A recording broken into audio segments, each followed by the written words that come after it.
All right, we are in Kokomo, Indiana. I've got the guys from Smile Empty Soul tonight. Guys, thanks for taking time to talk to me. How's it going? Good. Howdy, man. Awesome. I'm doing good, man.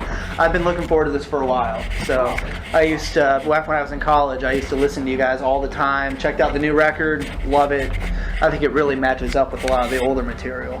And Glad you like it. yeah. So you guys are on is it the Merican Chemicals Tour right now? Is that how you say that? That's exactly right. All right, cool. I want to make sure I got that right. Yeah. How does this tour measure up to some of the tours of the past for you guys? I mean, that's a hard question because rock is not quite what it used to be. Yeah. I mean, we've been doing this for a long time, and we've had some pretty incredible tours in the past. So this tour has been going great, and we've had a blast, a lot of really good shows. And, the reaction to the new record has been terrific, and I think we're all really stoked about it.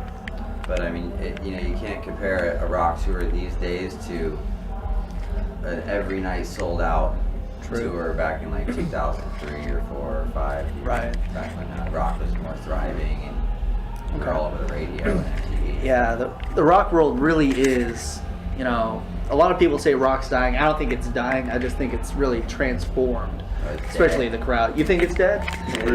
Pretty fucking dead. I don't think it's dead. I just think it's transformed a lot. It's not what it used to be. Of what it used to be. Come to a rock club every night, dude. It's a tenth. If it used to be here, it's now here, and I'm being dead serious about that. It's a tenth. I see it from a different standpoint from you guys sometimes. I come to maybe 5 or 6 shows a month. Some are arenas, some are clubs, some are, theaters. You guys are playing the clubs and theaters, every night. So you guys really see, the whole country for what rock is really like. Is there... And we play radio festivals. Right. And we get to see what big festivals used to be like, what big festivals have become, and it's all shrinking and changing. Are there any parts of the country where rock is close to what it used to be, or what do you think it's going to take for rock to really get back to maybe close to what it used to be? Is there hope, do you think? It would take the young generation. Yeah, to push through all the label bullshit. I just censored myself, but it take the young generation to discover rock music, basically. And Right. Stop listening to the bullshit that they're listening All to. that pop and stuff like that. It all comes in cycles, It's all cycles. So eventually, hard rock and roll will become popular again. Yeah. Just like how it seems like, the music that's popular now is like very reminiscent of like 80s new wave pop. Yeah. And like that's kind of what's popular right now. Right. So that's another cycle. Right, and rock will have its day again, one day. Maybe it'll be different, some of the bands that were big back then, they may not still be around. Hopefully they are. That's why you should join a heavy metal band. Yes. So you guys are touring on the new record, Chemicals, which dropped last month, which is, in my book, outstanding. Absolutely loved it. False Alarm is doing great right now on especially Octane. I checked that out today. It's number 15 on Octane as of today, which is great. You guys, finally back with another hit on the radio. It's been a while. Talk a little bit about, writing this album. You produced, you put it out on Two Disciples, your own imprint that you started out. Things have changed a lot for you guys over the last couple album cycles. Last couple hours, actually. They're ever changing. Actually, we had a lot of fun with this record. I think in general, we just took control of everything, including our own. Like you said, we started our own label, so we're in charge of everything within our own destiny, and it's been fun. We recorded the record in a less produced kind of way, and recorded the basic tracks all pretty much live, bass, drums, and guitar, and we just had a blast with the process. So it's been a lot of fun. Awesome. Like you said, you formed your own label, the imprint. What really led you guys to making that decision? I know you've had some trouble with labels in the past. I'm sure that had something to do with making that decision. But what led to that, and what are some of the freedoms and advantages that you guys have found doing that? Well, necessity is the main thing, I think. The fact that we want to be able to be playing music and we want to do it on our terms. We've been through all bullshit with with labels, you know, and I guess that with having this kind of imprint, you know, it's like at the end of the day, like we're the ones in charge, you know, we're the ones who decide, oh, we want to, you know, this is the song we want for our single, you know, this is the song we want to put out, as opposed to having, you know, some guy at a record company, you know, necessarily choosing the song that you don't like, or Right, because you can put your whole heart and soul into, you know, certain songs on a record that really come out in a way that you really love, but a label may not see it that way, may overlook that a little bit. You know, like you said, pick a song that, you know, you didn't like or something like that.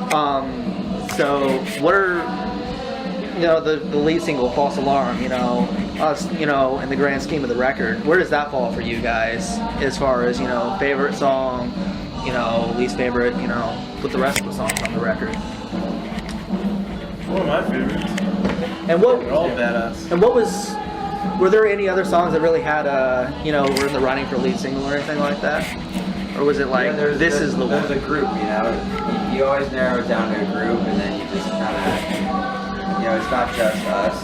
It's also what our radio team feels like will be successful on the radio as well. You know, you don't want to take something that just completely couldn't go because of something that you don't understand. You know, Right. so you got to get some other people's input and narrow it down to a few, and then kind of jump onto one. You know, according to what the whole team and the big picture looks like. It's cool though because the song does go like this the whole time. So Yeah. nice. You guys. People haven't listened to it on the radio. You can listen to it once, you're just gonna start going like that. Yeah, it's easy to listen to it on repeat, you know, a bunch of times in a row.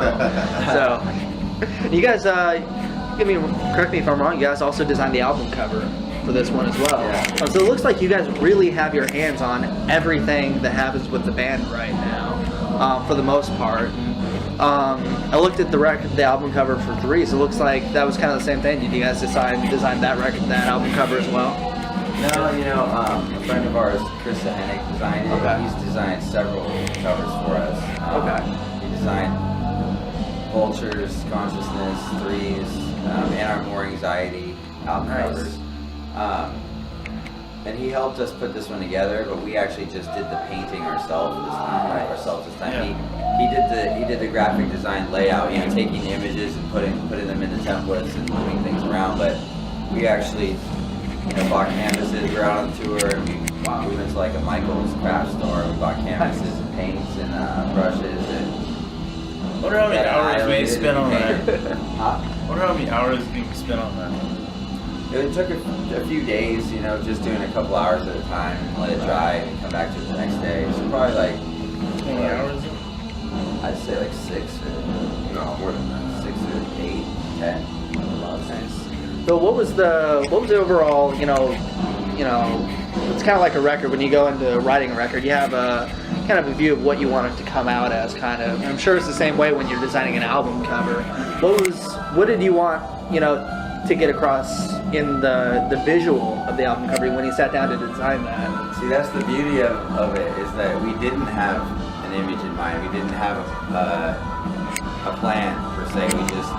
Our whole goal was to just go crazy on these canvases, and then in the end, it might not be this whole canvas that becomes the album cover, but just a zoomed in little fragment over here. Oh, nice. So what we did is we painted 2 full canvases, and we didn't look at it as this whole thing.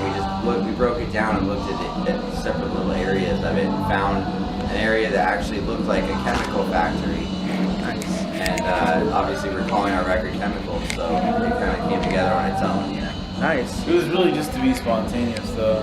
Just fucking, excuse me, but...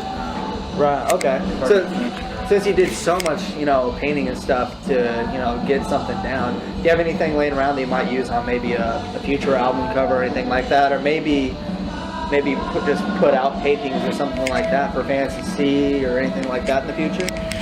Oh, sure, I'm sure we'll end up doing more. I mean, we had a blast with that. And, I mean, it was a little bit of effort because you have to do your everyday thing, and then you have to go and you have to go and spend time in the trailer, and it's all hot, paint it and stuff, and, Right. and be focused on it. But have fun with it too. But we'll do it again. Okay. What are some advantages that, you know, really come from being a 3-piece? You've done the 3-piece done the 4-piece. What are, you know, some of the advantages that really come from being a 3-piece? A lot of bands are doing that now. There's a lot of 3-piece bands, you know, fit on this emerging. couch. Yep. That's a A big lot less advantage. people in a van. A lot less people, for sure. Nice. Nice. Well, man, it's great to see you guys back with some great music again, finally, and touring. Looking forward to seeing the show. This will be the first time I've seen you guys live. I've wanted to since like 2007 or 8. So when I really started listening to you guys hardcore. So I'm really looking forward to Is it. it you filming tonight too? Taking photos, yeah. Sweet. Yeah.